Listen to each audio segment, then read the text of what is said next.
Welcome to the post-match review of the match between Sun Risers Hyderabad and Royal Challengers Bangalore, the 52nd match of the Pepsi IPL 2015 played at Hyderabad.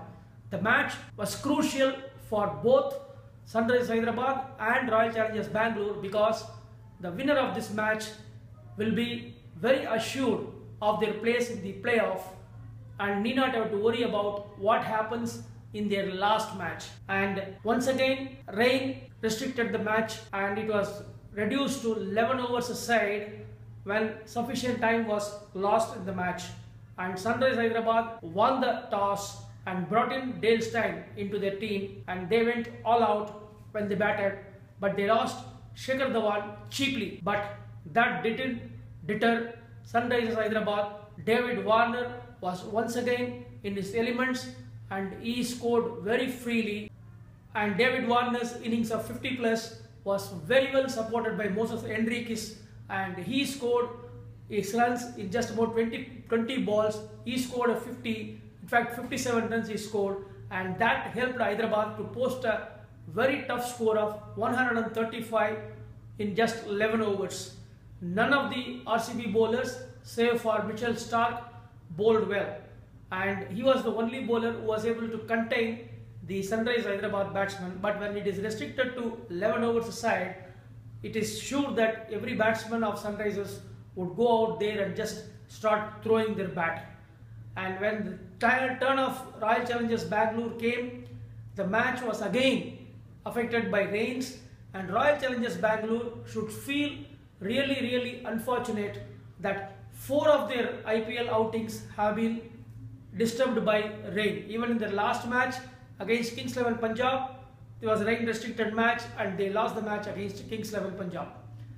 Coming to this match, when Royal Challengers got a chance to bat, the match was reduced to 6 overs only, and Duckworth Lewis gave 81 runs to be scored by Royal Challengers to win the match.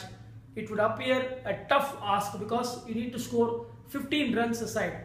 But then, unlike in the ODI, in T20, even though the overs are restricted, there is no penalty for losing wickets. As such, the team can go in and just throw their bat without bothering about losing wickets, and they can attempt to score those runs. And there is a bowling restriction also that more than one bowler cannot bowl more than 2 overs.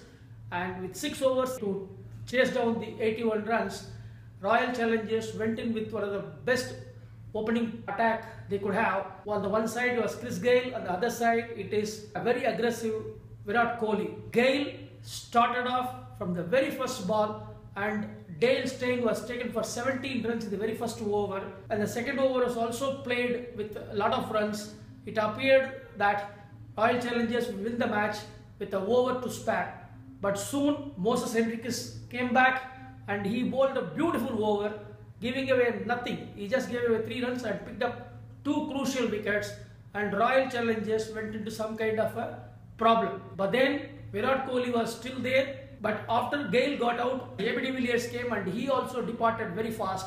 He scored 0, facing the first ball only he got out, caught at the long on fence. Then Dinesh Karthik came in, Mandeep also came in, and both of them did not last long. In fact, Dinesh Karthik was run out, Mandeep got caught in the deep. Then it was Virat Kohli who pulled the match back in favor of Royal Challengers Bangalore, and he was in a real murderous form. In 5.5 overs, Royal Challengers ultimately won, and the finish was dramatic. When just 4 runs were required of the last 2 balls, Virat Kohli hit one, a big skyer, and it was caught by none other than David Warner, the Sunrisers captain, on the boundary line. But then he didn't check whether the boundary line was 2 feet away, 4 feet away. He just kept going back after taking the catch, and he touched the boundary line and it became a 6. If you look at it, a similar catch was taken by Dwayne Bravo, jumping 2 feet, and then he landed back and balanced himself and ran, which gave him that momentum to stay within the boundary line. David Warner should have had his mind working at that time. I think it was not working for him. He became little celebratory in his mood that he caught that ball that was hit by Virat Kohli. All in all, it was a great match, and Royal Challengers really played aggressive cricket in their 6 overs and they deserve to win this match. Just very sorry for Sun Risers Hyderabad, but they are still in the top 4 in the playoff, and if they win their match against Mumbai Indians, who will also fight it out because even they want to get into the playoffs, we are going to have a very interesting match when Sun Risers play their last match against Mumbai Indians. For now, Royal Challengers has moved many spots and has come to the number 2 position in the points table. Chennai Super Kings are unaffected, and if they win the next match, they are sure to take the top position in the points table. This is Sam Satyamurthy signing off. Please do subscribe to my channel. Thank you very much.